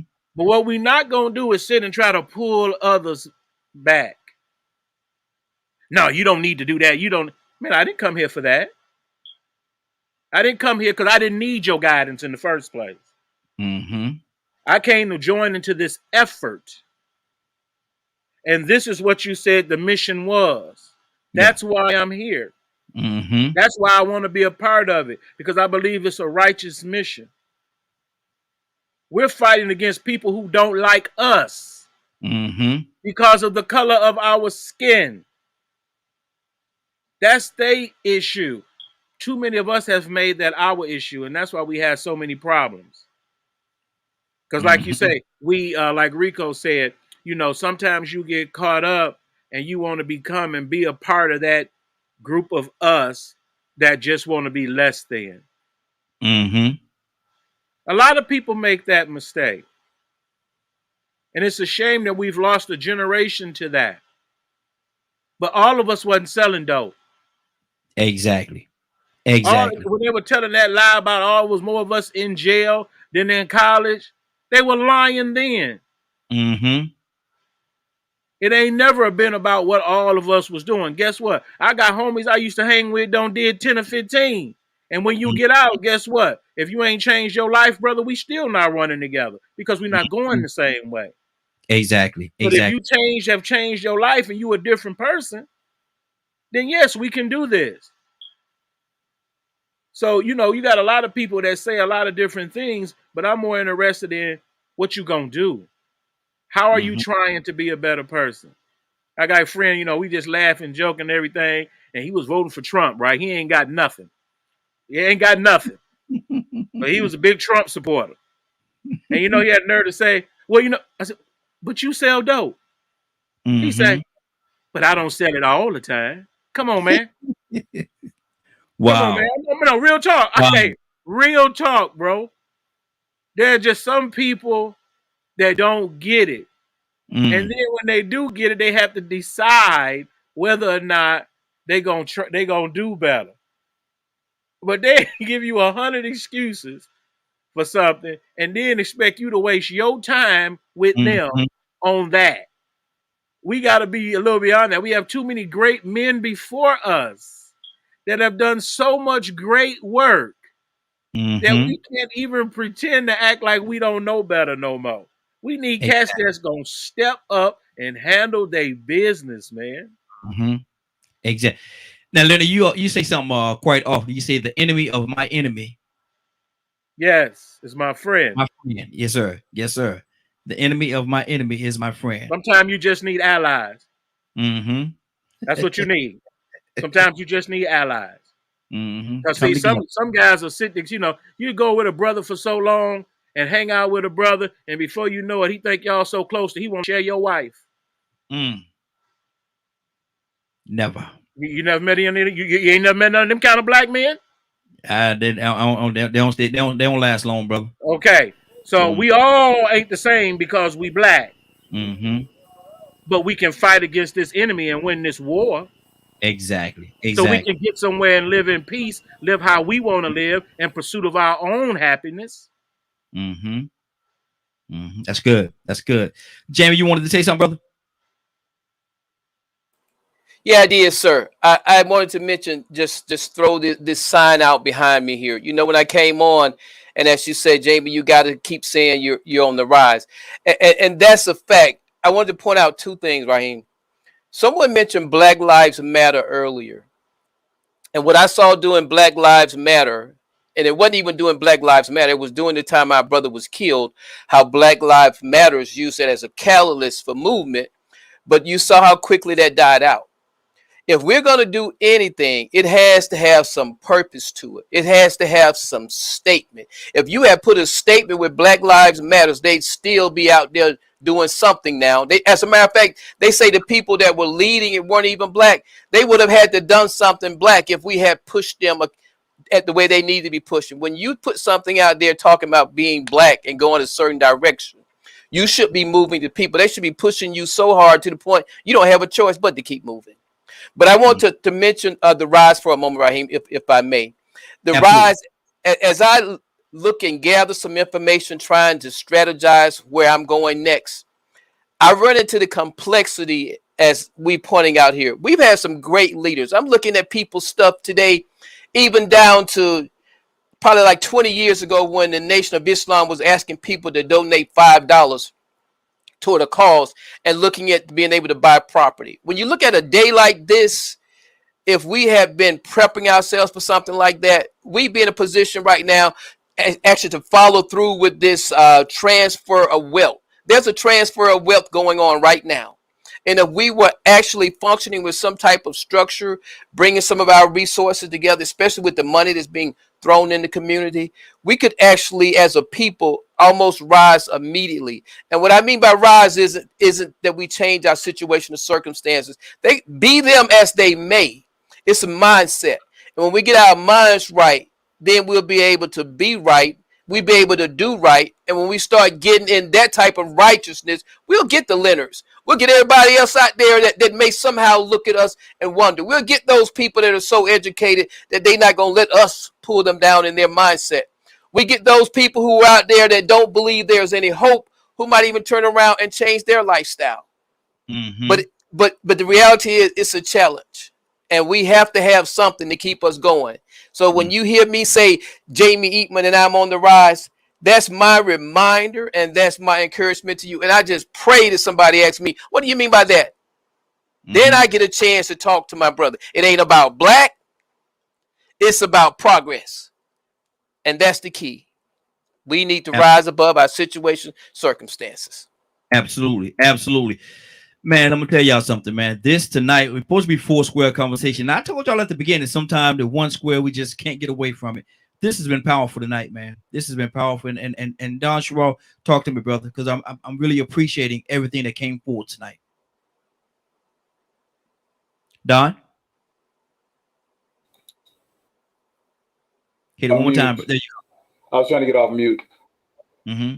Okay, yeah, okay. Well, I just want to say that this has really been stimulating, talking to the brothers tonight, listening, and it's very positive. I think that this is the kind of conversation that we all need to have, and this is the kind of conversation that the younger people need to have as well. And I want to just throw this one little element in here that I think I left out. The younger ones could benefit from our wisdom, and I think that's one thing that we've missed in our in our lives today. The younger people don't have time to listen to us. They think about it. They call you unk. Unk is a dismissive term, telling you, you over there, you still black, but get the hell out of my business, okay? So you ain't got nothing to say to me. You outdated, Unc. You see what I'm saying? So, but if they would have time to listen to Unc, they would learn some stuff. And we could work together, But we have so much collective wisdom to offer to the young ones who trying to come up with their little paperback blackness, whatever, and don't really understand. You black by virtue of having lived for 3, 4, 5 decades. Shut your mouth.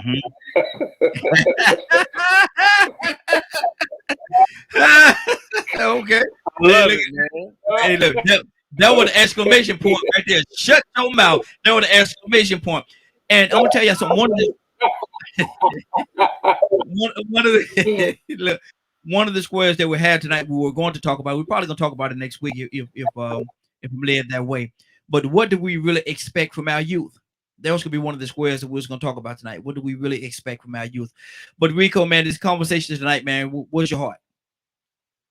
I'm gonna keep it short on this one, man. Going back to the original question. If somebody come up to you and ask you if you black enough, ask them to ask the police. Ask the police. You know what I'm saying? It ain't gonna matter how much money I got in my pocket. It ain't gonna matter what kind of car I drive. Let me be in the wrong neighborhood. Let me go in this store and I'm looking around a little bit too long and see how many people come up. May I help you, sir? Are you finding everything all right? That'll let you know. You ain't got a whole lot of the questions that you need to, a whole lot of things you need to prove that you're black. You know what I'm saying? But if somebody does ask you that lets you know they're in the box. Yeah. They're definitely in the box. You got to be some kind of special to be another black person to come up there and ask another. But I take that back because you do have some black people that say they ain't black and they don't want to be black and they just I can sort of identify with where they come from because, like I said, if you look at today's society and look at the past few decades, what has become acceptable. Being a stripper, being a dope dealer, at one point in time, that wasn't cool. It wasn't cool to be a pimp. It wasn't cool to be a stripper. But those things became acceptable. We still got to draw a line. We got these code of ethics and this mission statement and this structure and stuff, this standard. We still have to set some standards. Yeah, we got to embrace some people. We got to embrace some revolutionary people. We got to embrace some militant people. But at the same time, something we just can't accept because we know that once you let that little piece of virus in, that poison will continue to grow and spread. Yep.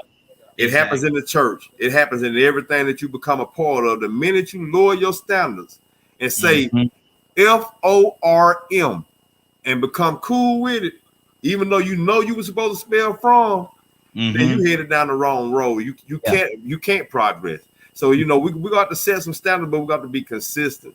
Yeah. Draw a line. Absolutely. Leonard, talk to me, brother.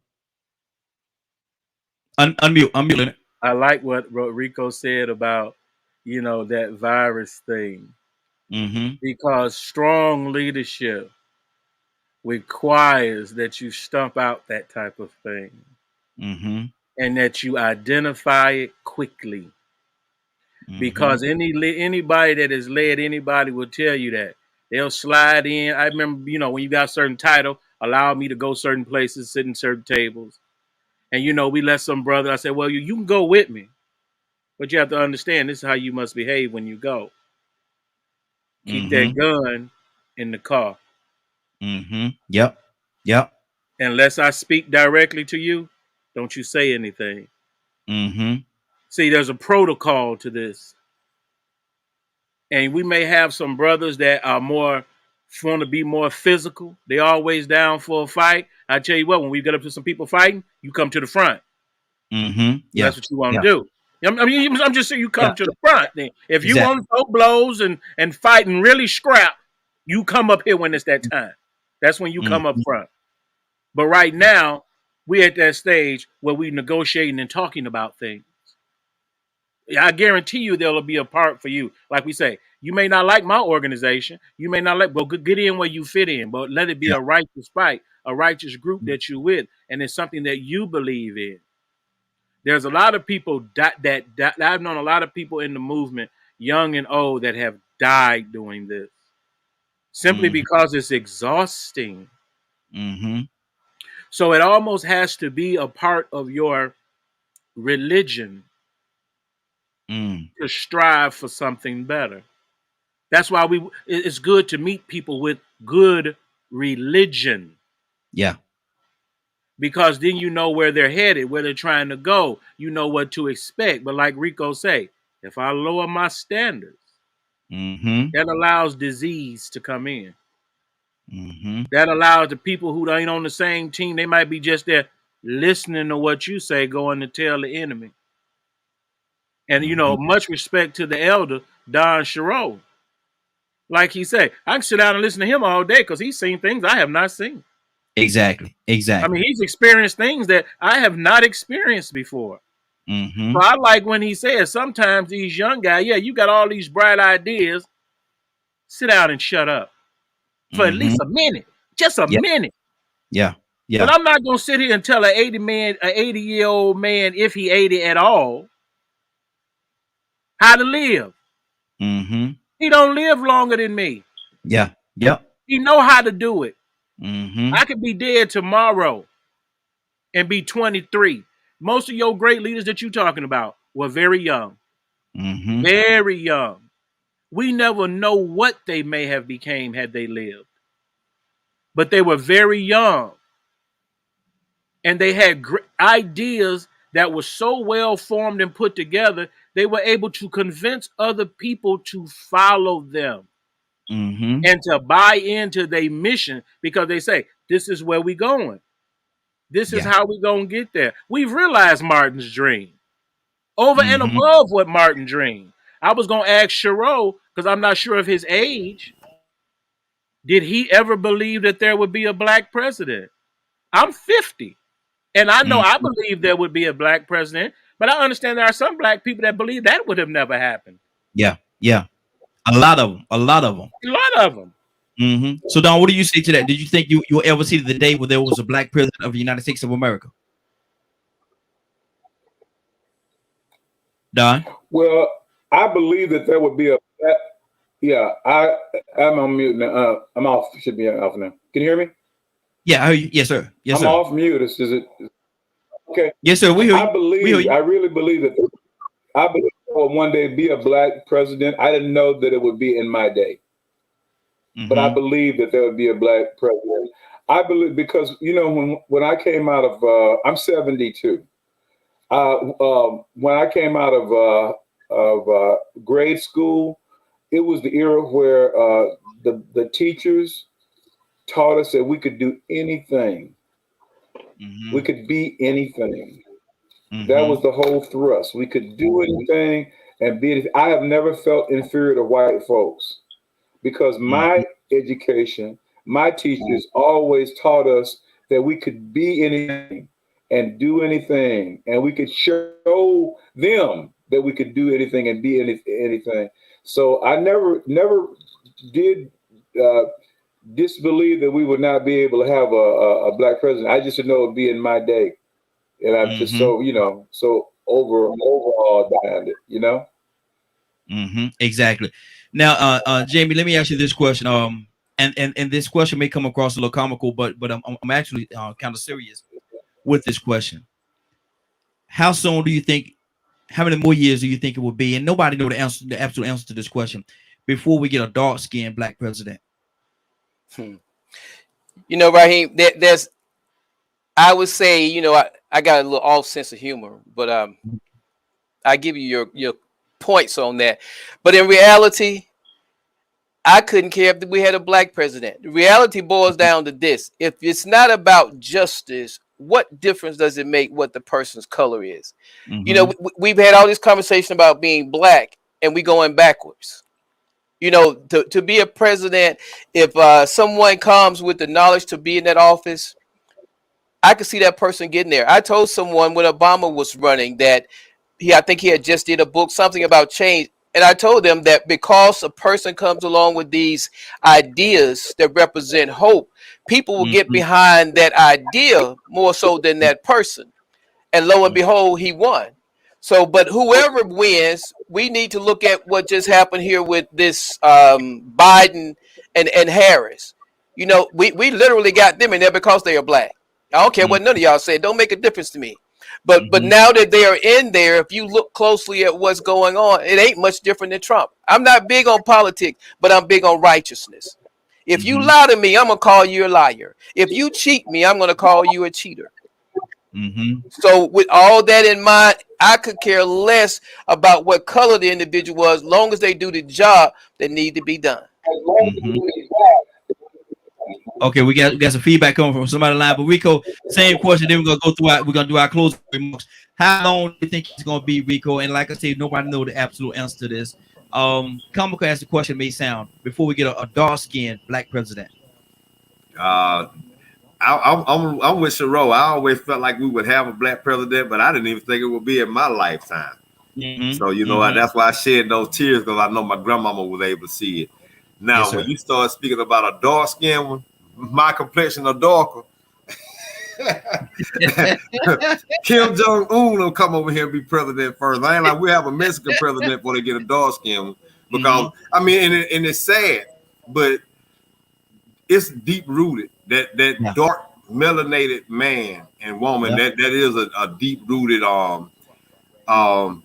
wall for white people. You know what I'm saying? For a lot of black people, even with a lot of black people, they look at the darker black person as, oh, you are black, you black this and you black that. They want to make you feel bad about it. The darker your melanin is.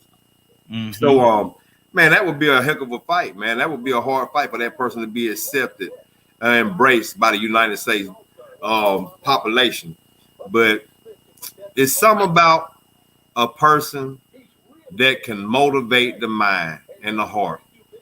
You know, and I go back to Tupac, and then I'm gonna go to Obama. Obama was a whirlwind, and he used that momentum. He motivated people to think. He was fresh and brand new, man. And once he gave that speech at the Democratic convention, and then they put that label on him, he's president potential. He's president material. He ran with it. You know, now don't get me wrong. I felt like they propped him up anyway, because to me, he came out of nowhere. I was like, wait a minute, man. Now, I pay attention to my politics, but he's just going to jump over everybody and become the spokesperson and this new flower child, this golden child. They made him a golden child, and he had the endorsement of the white people. So I knew then, I was like, man, yeah, he got a very good chance of running. Oh, he's so well spoken. I hate when I hear him say that. Man, it kills me when I hear them say that. But I know then that's the selling point. To the others to accept you. So it might be one just as black as midnight that's so well spoken and articulate. He's so kind and nice that may end up being president one day. But I bet you he better be a grinning, smiling, I ain't gonna fight nobody, I love y'all type of dark-skinned melanated person, or he won't live long. Now, head of the state. I think that was the name of the movie with Chris Rock and Bernie Mac. That'll never happen. It's been a great broadcast. I want to thank each and every one of you, man. I'm gonna go around right now, give everybody an opportunity to say what they want to say in their closing. Jamie, in your closing, sir. You know, this was a great day to come back and spend this time with you all. There was a lot of great things said. And, you know, oftentimes when you're on a program like this, you go from one program to the next. I pray something was said that actually going to leave us with an aftertaste, that as we move forward, somehow it'll cause us to engage in one area or another. So I'd like to thank you for allowing me, say peace and blessings to my brothers, and I enjoyed you all. Hey, enjoyed you as well, brother. You know, you're more than welcome, man. You got a seat at the table, brother. You know how we do this. Don Sherrall, in your closing, sir.